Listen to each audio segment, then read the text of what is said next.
Bumanat na naman mga kababayan yung mga barkada ni Maudigs, yung China. Ano niya Mr. Maravillas yung bira ng China. Ayan po, sabi rito, China mouthpiece blast Philippines. Yung mga actions daw natin sa South China Sea, mga kababayan, extremely dangerous, sabi po ng Chinese state media. Yung kakolabs ng SMNI. Buti na lang niya Mr. Maravillas, sinuspindi na ng 1 month yung operation ng SMNI. Matutuluyan na yan po. Diretso na yan. Talaga niya Mr. Maravillas, napakahilig magsinungaling yung mga Chinese, yung Chinese media. Normal po yon sa kanila. Yung mga communist po, sanay sa ganyan. Sa mga propaganda, in most of the narrative mga kababayan ng kanilang propaganda po based on lies. Kaya nga po sabi ni Defense Secretary Gibo Teodoro, napakalinawan niya yung ating posisyon, pati yung ating mga actions, laging above board, legal tayo. Kaya nga yung mga bansa sa buong mundo, wala ni isa niya na nagkondina sa ating mga ginagawa. Kasi, sabi ni Gibo, alam ng buong mundo na tama yung ating posisyon. Tayo yung legal. And it is based on UNCLOS and real history, mga kababayan. Hindi gawa-gawa. Yung China po. Lahat ng aksyon ng China dito sa West Philippine Sea, illegal. Kaya buong mundo, mga kababayan, walang sumusuporta sa kanilang claim. Not even Russia. Kalyado nila yung Russia. Ay, hindi man po kumikibo. Hindi nagsasalita yung Russia. Kinundem ba tayo ng Russia in support sa posisyon ng China sa issue ng West Philippine Sea? Hindi po, mga kababayan. Kaya tama yung sabi ni Gibo Teodoro, ang ating magiting na Defense Secretary, ang naniniwala man lang po sa posisyon ni Xi Jinping, si Maudigs. At saka yung mga kaalyado ni Maudigs, mga kababayan, sa Senado, at saka yung mga DDS vloggers, sila man lang po ay yung naniniwala. But before ko mga kababayan na ibigay sa inyo yung full story, itong pinaka-latest na issue, pinaka-latest na banat ng China, click subscribe muna dito sa ating YouTube channel and hit the notification bell para lagi po kayong updated sa mga kaganapan dito sa ating bansa. Like and share na rin po ninyo ng ating video. At huwag na rin po ninyo mga kababayan na skip yung ating mga commercial ads para tuloy-tuloy lang ang pag-unlad ng bagong Pilipinas. Sa mga naghahanap po ng malinis and spacious fitness gym, punta lang po kayo sa aming Colossal Fitness Gym. We also offer Grab Car Rental with our brand new 2023 model ng Toyota Innova. We also accept booking for those who are planning to travel via PAL, Cebu Pacific, and other airline companies, local and international, and bills payment for Meralco Bills, PLDT, etc. Ang Colossal Fitness Gym is located at 3rd floor, Security Bank Building, Lanco Business Park, Legazpi City, Albay. For inquiries, look for Jilon Maravillas. Contact number 0966-802-0949.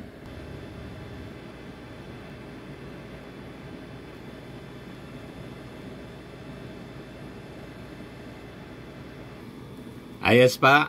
Ayos na niya Mr. Maravillas. So ito yung balita ngayon. China mouthpiece blast Philippines. Kasi po yung China, ang kiniklaim po nila buong South China Sea. Sabi dyan po, China's actual EEZ, yung exclusive economic zone nila, yung naka-red po. Ipakita ko po sa inyo. Ayan po naka-red. Yan man lang po yung dapat yung tamang i-claim nila kasi yun ang kanilang exclusive economic zone, yung naka-red. Pero yan po na dotted line, hindi dotted line. Ito po, ito yung kiniklaim nila. Yung 9-dash line yan. Buong South China Sea. Sino naman po ang papayag sa ganong claim? Mga kababayan ng China. Inubos na nila. Kanina na lahat. Kaya wala pong maniwala. Walang bansa na maniwala sa kanilang claim. Sila lang ang naniniwala. Yung 9-dash line nila, naging 10-dash line na. Wala man po mag-recognize. Pati yung kanilang activities po dito, buong mundo kinukundi na po yung kanilang mga actions. Ito na naman po, inaakusa tayo. Accuses Filipinos of extremely dangerous behavior daw. Dito sa West Philippine Sea.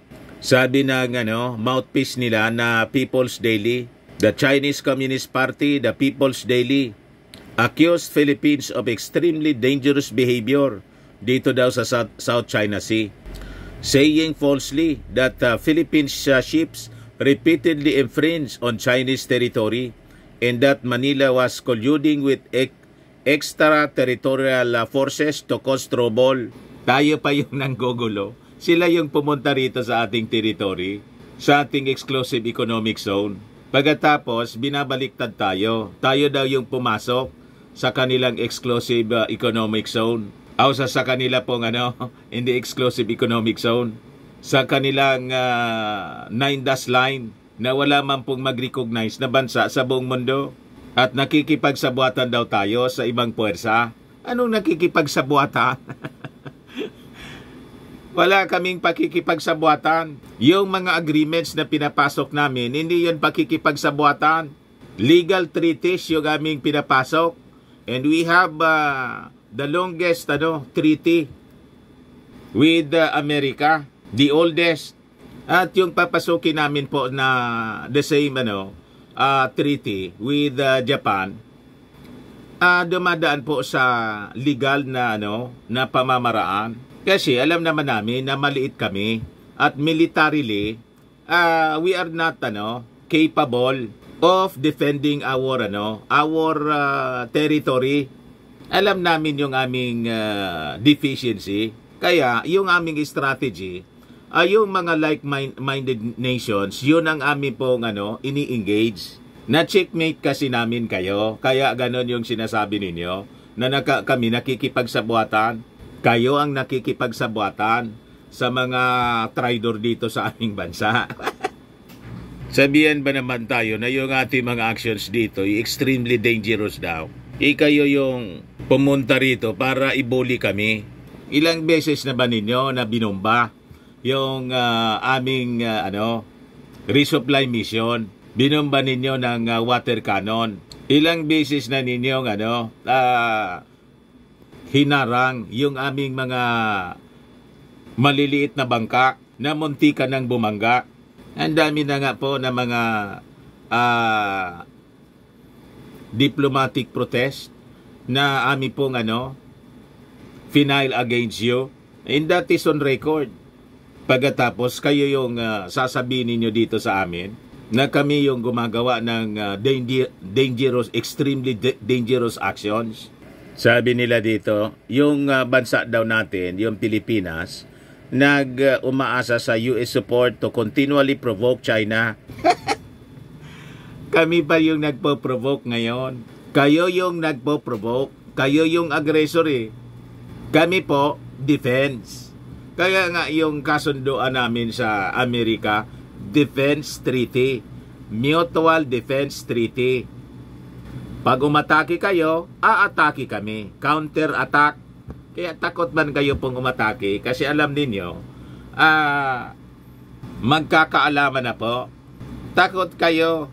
Matutulad kayo sa Hiroshima at Nagasaki.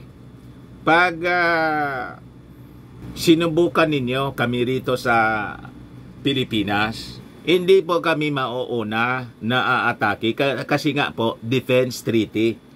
Tapos, kami yung sasabihin ninyo, yung aming ginagawa, extremely dangerous. Kayo po yung may extremely dangerous behavior. seriously harming regional peace and stability. Ang tagal-tagal na po ng Mutual Defense Treaty, 51 years. Wala mang kaguluhan dito po. Nang pumasok kayo, magulo na. Kailan lang kayo nangingialam dito sa West Philippine Sea? Ilang taon pa lang. Kaya huwag ninyo kaming babaliktarin. Tahimik nitong lugar na to.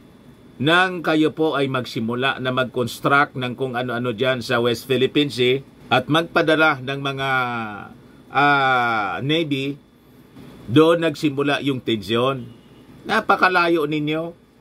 Bumalik kayo doon sa inyong EEC para tahimik lang po tayo.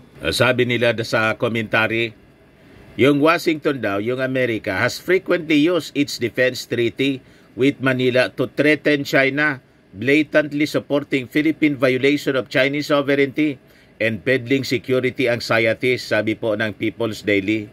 That extremely irresponsible and dangerous, said the commentary written under the pen name Xiongxiang or Voice of China.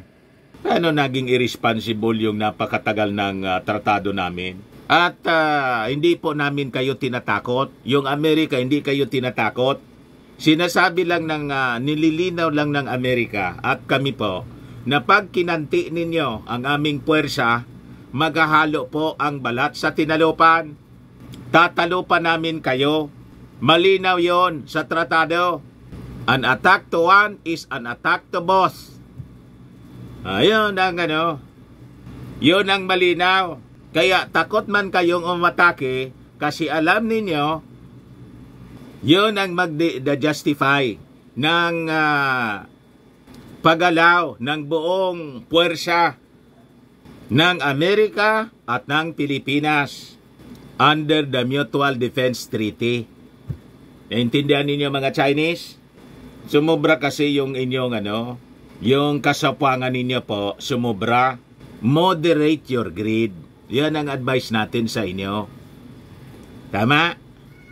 Sa Mandalupig po, sabi sa aming lupang hinirang, di kami pasisiil.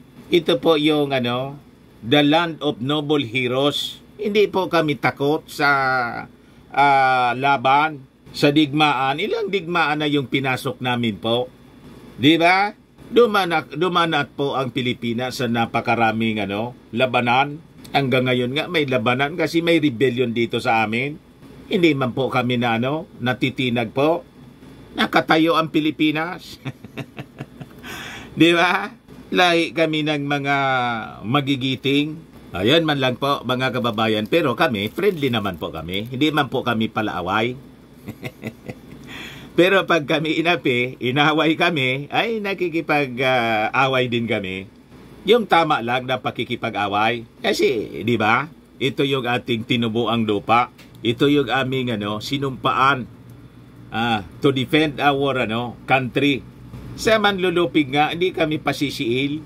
Baka lang mga kababayan gusto ninyo itong itry. Firmax Firming and Lifting Cream. Pinapahid po sa mga pulses in affected area. Mainam po sa paninigas na mga kaso-kasoan. Ito naman po, Automax Radiant Serum. Sa mukha naman yung application. Anti-aging siya. You will look 10 years younger than your age. Sa mga cancer patients naman po, baka lang gusto ninyo itong itry. Ning siya red mix fruit drink. Hindi man po siya gamot. Full supplement siya. Kaya lang, gawa siya mga kababayan sa goji berry. Yung goji berry may anti-cancer properties. Ayos. Yung mga inquiries ninyo, dumiretso na lang kayo sa aming messenger sa Facebook para masagot namin agad. Ako po si Dante Maravillas. Bye-bye po. God bless.